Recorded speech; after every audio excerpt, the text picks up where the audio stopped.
Andrew Cuomo ordered to return $5.1 million of pandemic book profits back to the states. So, New York's top ethics panel on Tuesday ordered disgraced ex-governor Andrew Cuomo to pay the state $5.1 million in book profits he made on the backs of taxpayers amid the worst of the COVID-19 pandemic. Which, by the way, when you really think about it, it's amazing that enough people bought his book for him to make $5.1 million in profit. So the extraordinary resolution was approved by the Joint Commission on Public Ethics in a 12 to 1 vote, a month after the ethics agency voted to revoke its prior approval, allowing Kumo to earn outside income from his book American Crisis: Leadership Lessons from the COVID-19 Pandemic, while he was still governor and New York was in the throes of the deadly coronavirus outbreak.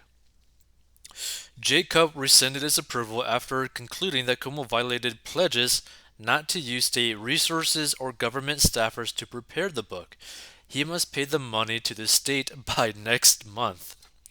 The resolution, drafted by Commissioner David McNamara, a Senate Republican appointee, said Cuomo now lacked the legal authority to engage in outside activity and receive compensation in regard to the book since Jacob rescinded its approval. Governor Cuomo is not legally entitled to retain compensation for any form of outside activity related to the book, McNamara said. The panel found Cuomo's book proceeds should be turned over to State Attorney General Letitia James, whose office's investigative report forced the three-term Democrat's resignation after substantiating a slew of accusations of mistreatment and harassment leveled against the disgraced ex-governor by current and former staffers. It is ordered that by no later than 30 days from the date of this resolution, Governor Cuomo pay over to the Attorney General of the state of New York an amount equal to the compensation paid to him for his outside activities related to the book, the resolution says. James would determine to whom the profits would be distributed. Cuomo's book deal also is being investigated by James, the FBI, and Brooklyn U.S. Attorney's Office. The State Assembly Judiciary Committee impeachment report found that Cuomo used staffers extensively to help prepare the book, though he insisted the work was done voluntarily and legally. Cuomo's team was also accused of lowballing coronavirus-related nursing home deaths while he negotiated the book deal, leading to accusations he was trying to look better to make a quick buck off the tragedy. I would have to agree with that. Kuma's lawyer claimed Jacob's action was illegal and would challenge it in court. Jacob's actions today are unconstitutional, exceed his own authority, and appear to be driven by political interest rather than the facts and the law, said Kuma attorney Jim McGuire. Should they seek to enforce this action, we'll see them in court. Now, here's the thing, right? I got a feeling that Kuma's actually going to end up having to pay for this because the thing is, he basically got abandoned by his party, right? Like, they basically kicked him to the side. So it was very interesting to see someone who was basically at the top. They were basically pushing, like, there was a lot of mainstream news pushing for him to potentially be the next president or to run for the presidency. And yet he got kicked down and basically, shunned, and like everybody turned their backs towards him and all that kind of stuff, right? So they're probably actually going to make him pay. So it's going to be very interesting to see what ends up happening from this situation. But this is also why anytime you get a big windfall, regardless of the source of this windfall, don't just spend all the money, right? So, for example, let's go down the route of, let's say, something that doesn't really have any controversy to it.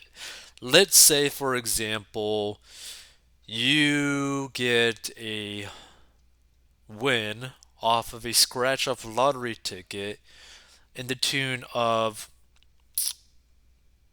$2 million, right?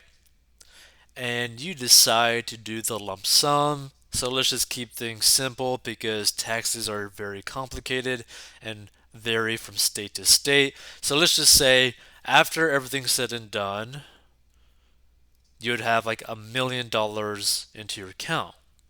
This is why you do not spend $2 million right off the bat because you don't actually have $2 million. You got to pay taxes, right? You got to pay fees, right? Like there's expenses when it comes to winning a lottery ticket.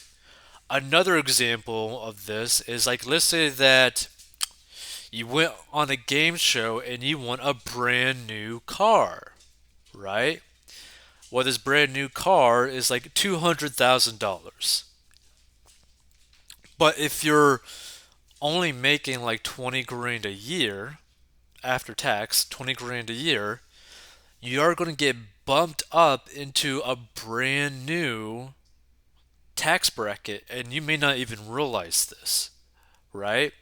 So you might be tempted without even thinking about it, just driving this car around, enjoying it, keeping this car, right? You might just be thinking, oh, I'm just going to keep this car, right? This is my car. I won it in a game show. Without thinking, wait a minute, just because I was able to get this big windfall of this awesome car, I don't actually own it because it's viewed as income. So now, in the eyes of the government, I am now a six-figure earner, meaning I am in the highest tax bracket, right? So you're going to have to be forced to sell that car just so that you can pay taxes and keep some money. And people tend to not really think about this, right? This is also the same kind of like issue of, let's say, these young guys or gals that end up getting like a multi-million-dollar 1 year contract of like basically like a sports team. So let's just use this as an example because this is very common. Let's say that you get basically drafted into the NBA, not NFL, NBA for a 1 year $4 million NBA contract, right? With, a likelihood that you're going to get put on for another year for a bigger contract, possibly like with like an option of like $8 million or something like that. So you're thinking, oh, I'm gonna get paid 4 million and the 8 million when they redo the contract with me, right? Sign for the second year. But guess what? A lot of these NBA players, which is also why a lot of them get broke, is that they spend this $4 million in their first year. In fact, some of them actually spend more than their first year contract, right? Because they spend hundreds, if not millions of dollars on clothing, jewelry, that kind of stuff, right? They buy brand new supercars, multiple brand new supercars, right? They buy a bunch of brand new multi-million-dollar homes that they can't afford, right? They travel all over the place. They buy, you know, Instagram models like very expensive gifts so that they end up coming to their place and hanging out with them. And they end up basically just blowing all their cash. And then when it comes time for like potentially getting like another contract, well, maybe they didn't perform that well for their team, and so the team's like, "Hey, yeah, we're not going to sign you for another year." Well, they're screwed, especially if no other team thinks that they're good enough to actually compete, to make it worthwhile to hire this or sign this young former millionaire NBA player, right? So that's something to really think about. This is why when you get a big windfall, you don't just immediately spend it.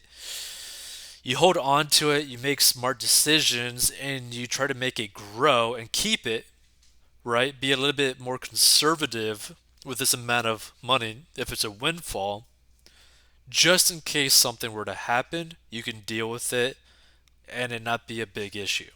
So just keep that in mind. You should really learn how to manage your money and also make sure to get out of debt.